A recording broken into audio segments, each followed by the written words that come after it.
Hi, and welcome to Leaders of the Jewel City. I'm Rich Wells, the Public Information Officer for the City of Glendale. Leaders of the Jewel City gives you an inside look into the decisions that help shape our city through the eyes of former mayors. In the coming months, we'll talk with these former city leaders about issues and projects they worked on during their term in office. Our guest this month is Raggio, who served on the City Council from 1985 to 1993.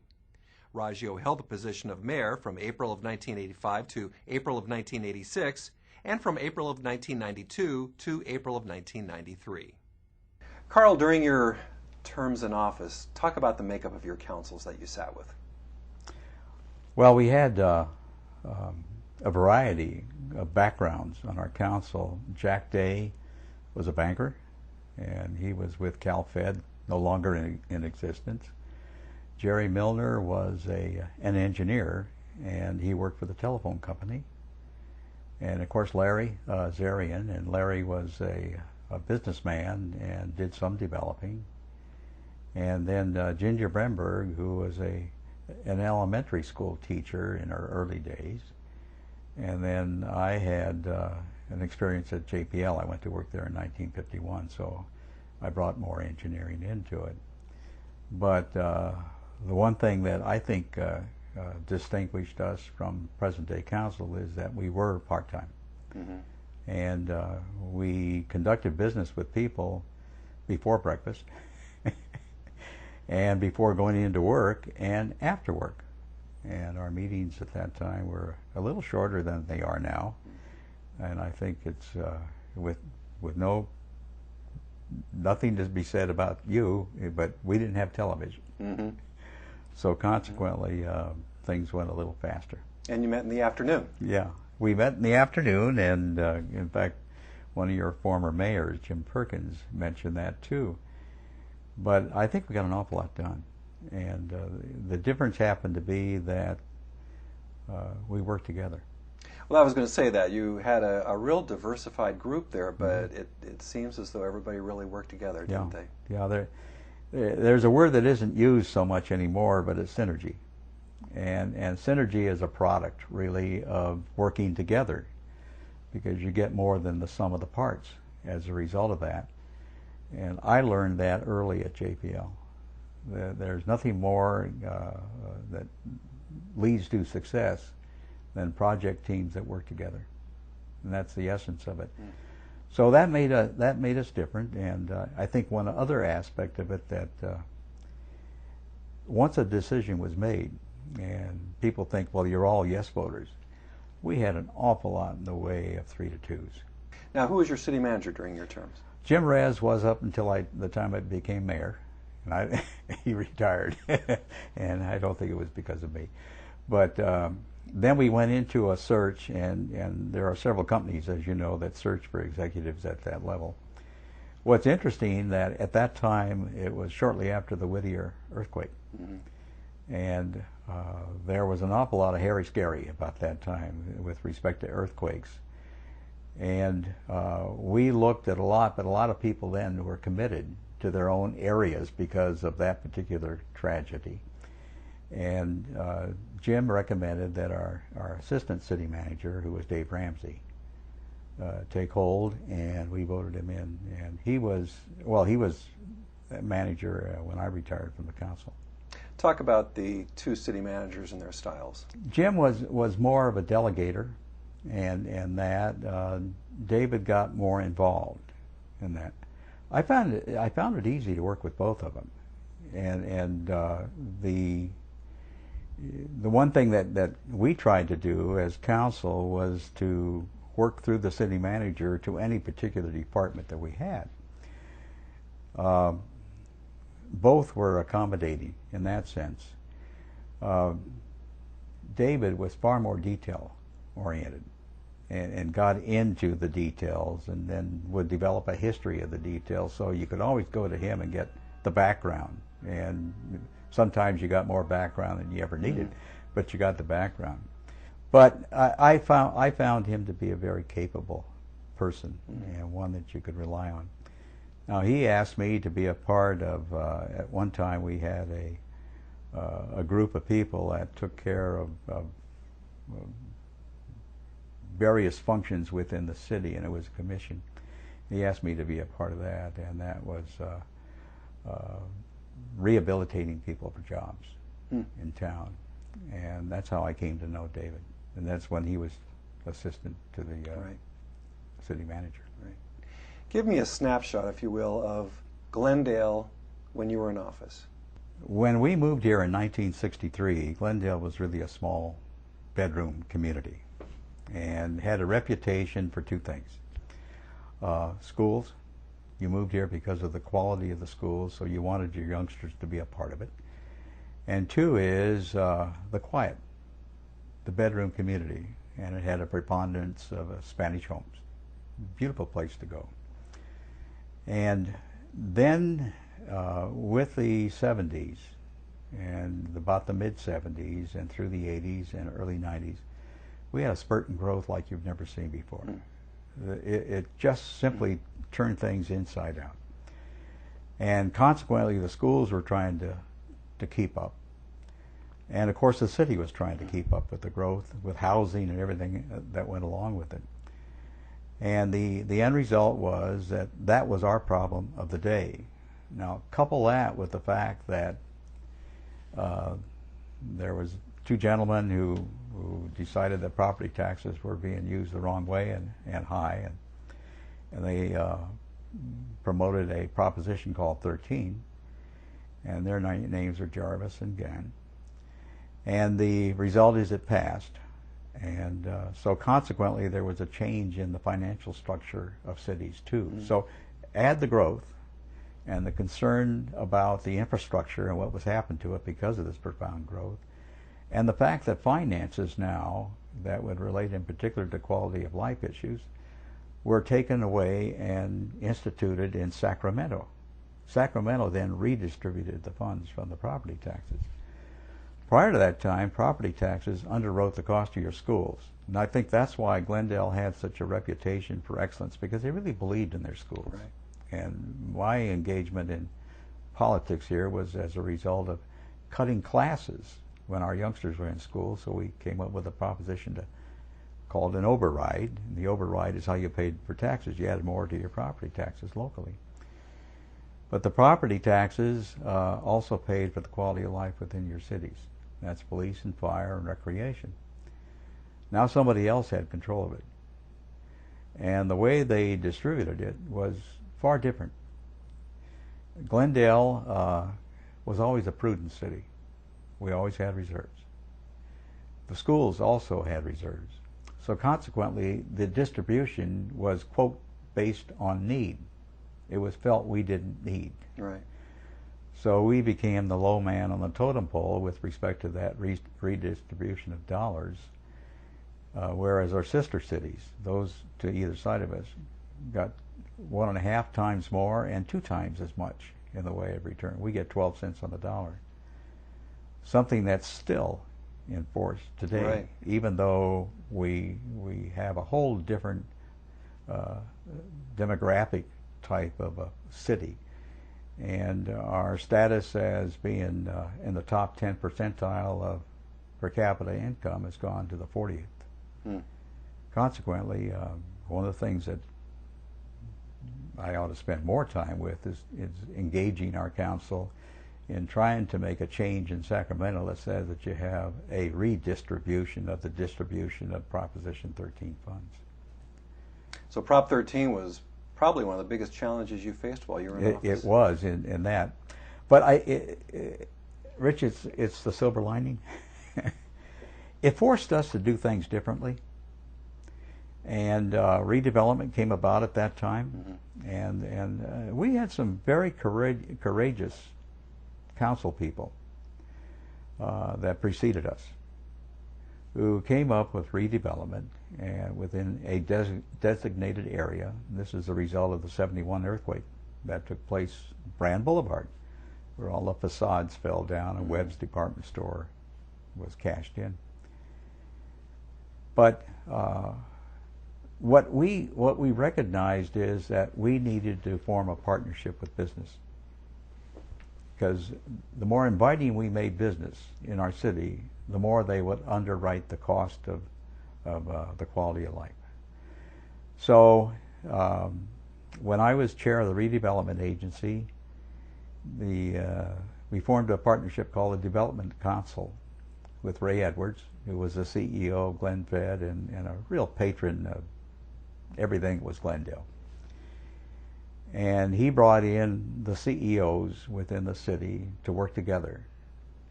And they formed a partnership called the Partners. And the partners undertook it upon themselves to come up with recommendations and work with the City Council in enhancing Brand Boulevard as well as other parts of Glendale. And the result was a very positive one. Galleria, and then Galleria 2. And if one takes a look at it, the auto dealers and the Gallerias, and now the Americana, are the ones that underwrite a great deal of the cost of the police department, the fire department, and parks and recreation within the city. And we all refer to it as quality of life. Quality of life is like any other word. It has a broad meaning. So it means something different to all of us. But I think that we have to just simply sit back and recognize what we are and how we work together. And that working together, now there's a little bit of animosity between business and city council and government. But I think the end result is that if you assess it for what it really is and how it can work together, synergy, again, right, the result is a positive one for your community. Besides Prop 13, what would you say was one of the biggest challenges you faced while you were in office? I think the growth and how to accommodate it. I know that we were very much concerned about the infrastructure of the city and whether it would actually contain this kind of growth. I was instrumental in selecting Bob Sanchez as our superintendent of schools. And I'll never forget the call I got from him and said, Carl, we can't keep up with it. And I said, what? And he says, we're growing at the rate of a classroom per day. We can't get teachers, we can't get room or anything else. And there's a funny story that goes along with this because what we decided was to call for a moratorium. Stop the building right now. This made an awful lot of people unhappy within the city. And of course there are all the threats that come from that and this, you know, you're doing this wrong. And the day I did that, well, my eldest son then took the opportunity to call and wish his mother a happy birthday and said, oh, by the way, Mom, we're having triplets. Oh. Afterwards, I got on the phone and told him, I said, you really know how to screw up your father's credibility in this community. Here I call for an impassioned moratorium to stop all the building, and you take that day to announce a 100% increase in your families. So the triplets now are going on 20 years old. Wow. And they're in college. Wow. So it was a while ago, but yeah. That was a tough one. It's humorous because of the day.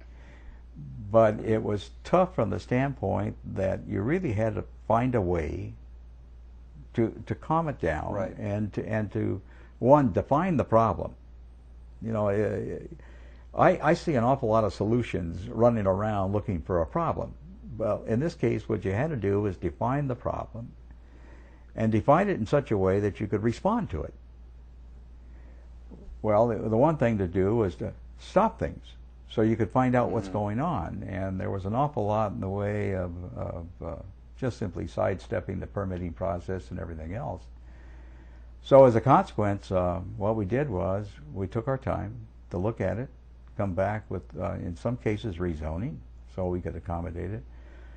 But we came up with design commissions, the design review process, so that before you got there, you had to go over here so that somebody else knew about it and whether it really fit within that zone.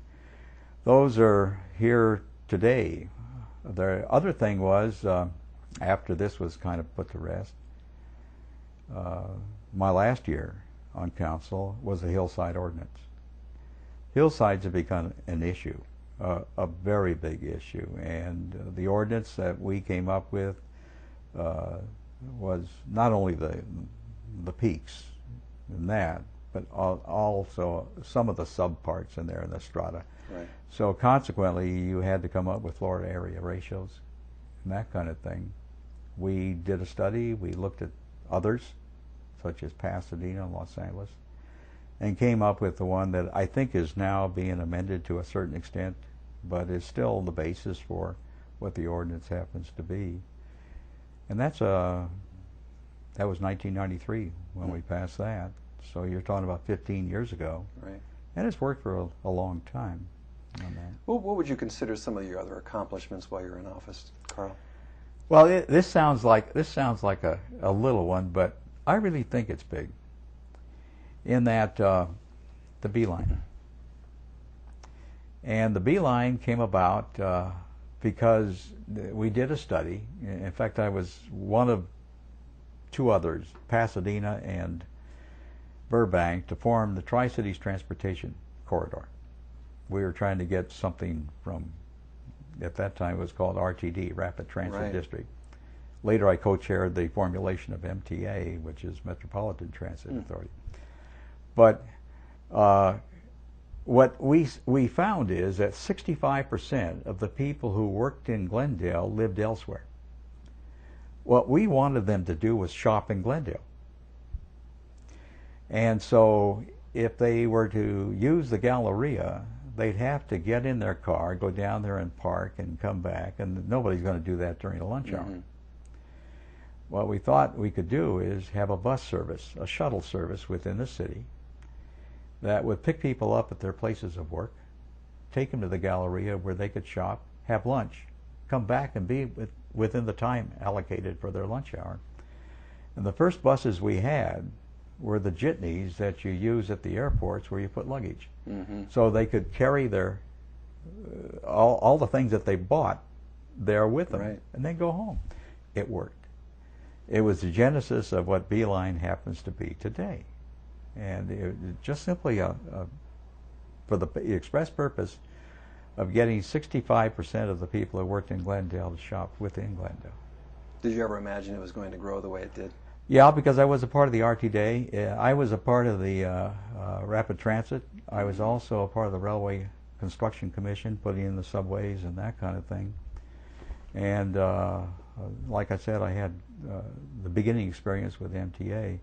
And we always knew that the three cities up here were kind of the stepchild of transit. Yeah, we got a bus once in a while. Right. Big deal. So we wanted to make sure that we had that, and you'll find that most of the cities now have their own transit systems, and much of that's underwritten by the MTA and that. We have a board member in Ara is a member of the MTA down there, and Larry was before him, and then I was before that.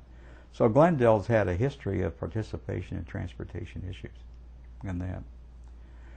I think, though, that in retrospect, funny as it sounds, in fact, we even had a contest for the naming of it, Busy As. That doesn't take a great deal of thinking, does it? But busy as a bee. So, but it worked. It worked. And it wasn't until much later that we began to charge. And that's when it became more than just simply something for the Galleria.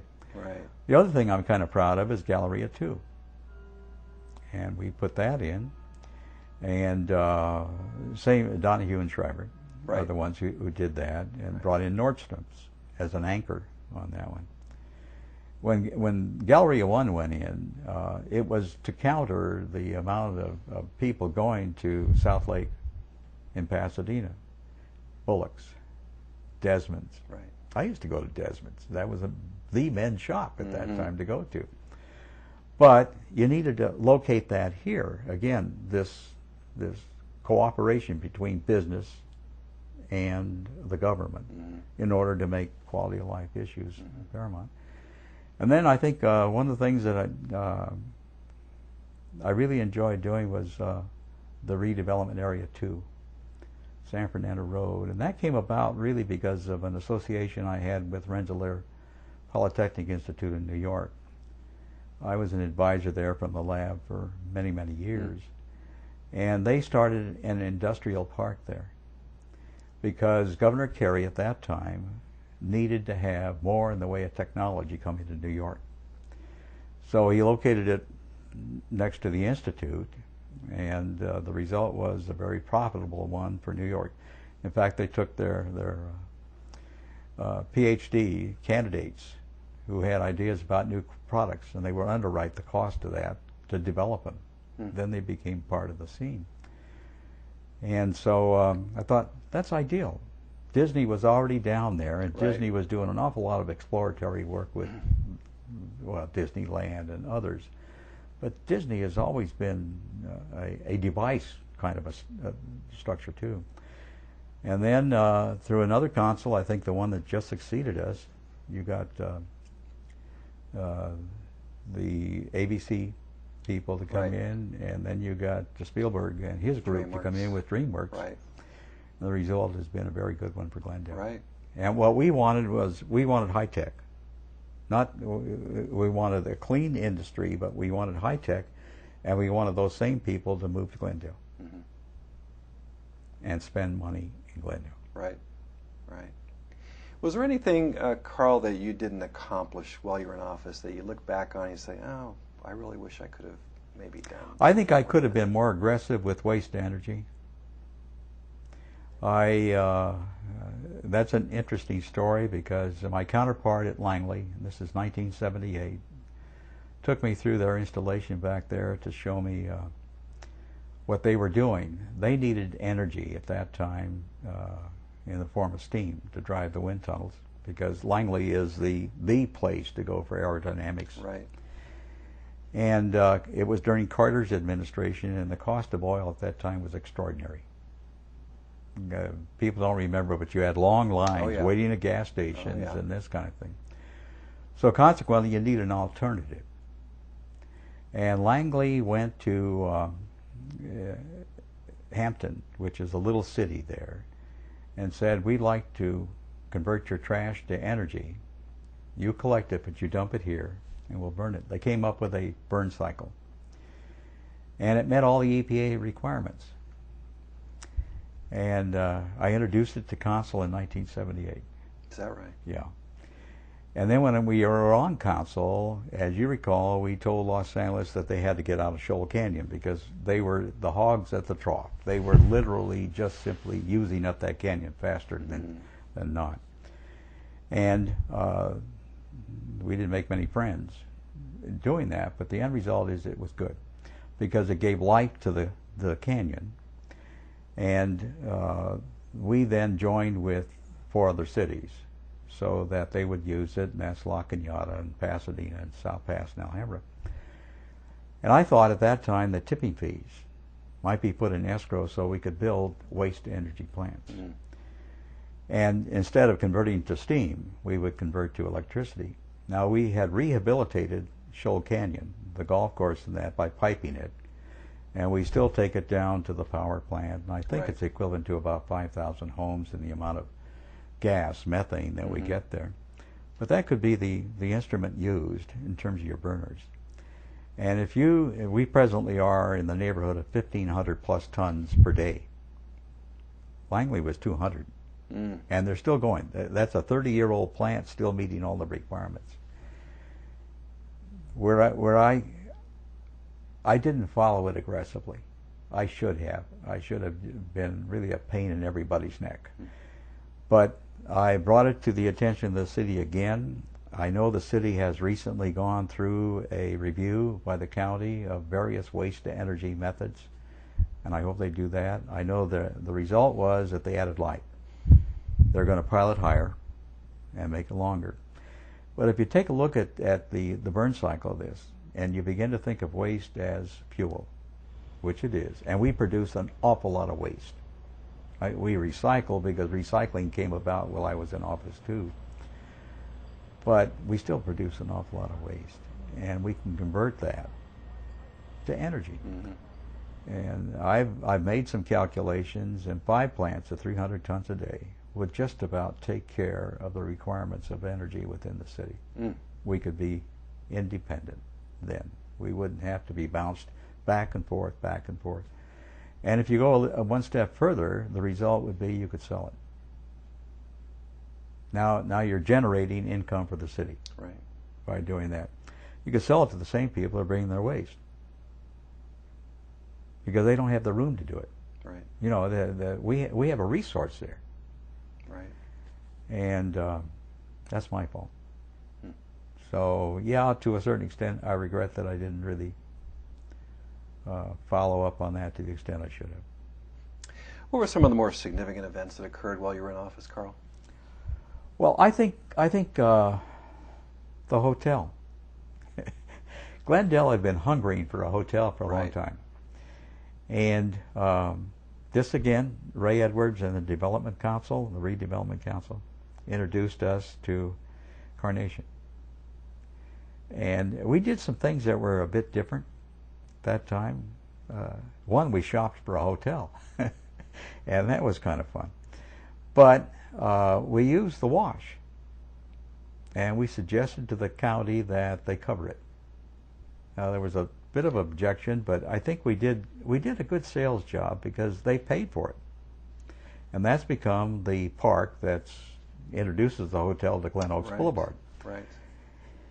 We knew that we could be successful because Carnation, now Nesley's, Carnation indicated that they could keep several of those rooms occupied. They liked the triangle of the three freeways joining there. They liked the access to the airport, which made it comfortable for them. So the end result was a plus on that. What isn't known is that it was a 3-2 vote. Is that right? Yeah. Again, after the vote was taken, 5 people made it work. Right. You know, but we had different ideas about who should, and I was a strong advocate of Red Lion, and Red Lion is the one that got it. Now the Hilton. Right. The other accomplishment I happen to think is Carnation, which became Nesley's and a part of their international scheme, but the state's office here. And so that was a hard thing to put together because of the condemnation process that we went through and the little bits and pieces and trying to assemble that. Right. That was the beginning because you could point to that, and it was an international office, and more people came in. And then one that is overlooked a lot is that we introduced an awful lot of art to the buildings. Nobody can go brand and not see the horses. And it's hard to go into the exchange without seeing Ben Franklin and sitting down with him. And sometimes you have a talk with him. But and we went shopping for that kind of art too. But I think that the five of us had an appreciation at that time for not only the value of having companies like that within us and to have a class hotel, but also to have enough in the way of art on our streets to make people take notice. You know, where you could. The fountains that are down near Broadway in there that's another example of it. And of course, Caruso's now it's a plaza. Effectively, it's a plaza, and it has its share of art in there. The police building, you know, and of course the plans for the police building and the permission to build it was during our administration. Long time. It took that long to finally get to that point in time where you could do it. Yeah. So, but I think some good things were done. On a lighter side, do you remember anything that was humorous while you were in office? Anything that you look back on with a chuckle? in that not only humorous, but again, that sense of working together. We socialized a lot as a council. And I can remember the parties we had. You know, one of the things that we used to do as a council is every year we had a party for the former mayors. And we got them together, and mostly at the Oakmont. And then we would have a show and tell about what was taking place in their city now. We would share. Okay, it's been a long time since that's been done. But it's not a bad idea to recognize the builders. You know, the ones who preceded us and came through, and of course, you would at the same time mourn those that weren't with you, that you knew and you hadn't seen any, you don't see anymore. But we used to do that. Just enjoyable times. It was enjoyable, and I think we liked each other. Yeah. That's what made it different, and we certainly respected each other. Yeah. Carl, you mentioned the police building a minute ago. I know you were very involved with the artwork there. What have you been doing in the community since your retirement? Well, we really haven't retired, in that I now chair the Verdugo Hills Board of Directors for the hospital, and I'm on the Southern California Presbyterian Homes Board of Directors. And incidentally, we have 5 installations within the city, 4 of which are low income, and then Windsor Manor happens to be one, and that's what is referred to as a CCRC, and that's independent living and assisted living, then continuing care. So it's a different kind of operation. So I'm actively engaged in that. I am also a part of the Glendale Police Foundation Board of Directors, and up until recently being 8 years ago, I was a member of the Airport Commission. And my wife is just as active as I was going to say, you and Lynn both are very active in the community. We are, and well, we've always subscribed to the fact that what you give to the community, you get back. You know, and although God created us all differently, He gave us particular talents He expects us to use, and that means share. So, consequently, the sharing effect with school board. In fact, I was on the old college board of trustees at the college years and years ago, and then of course the city and city council and transportation. So there's been a lot of things. You have really been involved in a lot of different facets in this community, Carl. You mentioned the airport authority, the hospital. You've mentioned the city council, of course, school, the college. Quite a large background of different and varied things. Well, I've enjoyed every one of them. Each one has had its own set of challenges. You know, so you treat each one with a different approach to problem solving, but the products are all good, and I think this community has been very good to us. Our 3 children were educated here, and then went off to college and now have their own businesses, and you know they do the things that they need to do in their own communities too. And I think we try to instill in them that they do the same thing. Give to your community. It's going to be a better reflection for your children. So I've enjoyed every minute of it, and I think Lynn and I, and you know, we're coming on 58 years of marriage. So we've been a thing for a long time, and we tend to work together. Carl, how would you like to be remembered? I pretty much said it in the sense that well,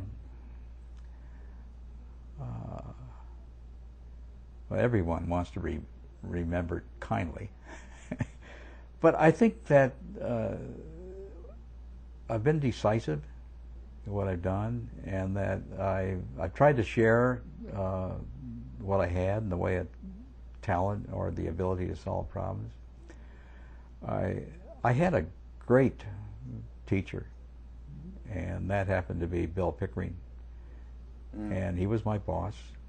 I happened to be a member of our first satellite team, and we should mention Jet Propulsion Laboratory. Yeah, the Jet Propulsion Laboratory, and went to work there right after our honeymoon, and that was 1951. So been a part of it for a long time, but what I learned up there was that the essence of success, at least as it related to space business, was the formulation of a project team of talent, and then the willingness to work together. You had to work together, and you followed through. Synergy. It made it work. And as you know, the lab has a historical success in space. I mean, we did an awful lot of things. Right. And that same kind of organization and implementation and problem solving can be addressed in many different ways. And cities and schools and that can be the recipients of it. So I'd like to be remembered for that kind of thing. Well, Carl, I'd like to thank you and Lynn for inviting us into your beautiful home here today and sharing some of your memories with us of your time on the City Council. And again, you had such a wide background of different things that you've done for this community, and thank you for taking the time to share those stories with us today. Well, thank you for coming to our home, and your crew. They're especially delightful. And I publicly like to thank the community for putting up with me for all these years. Thank you.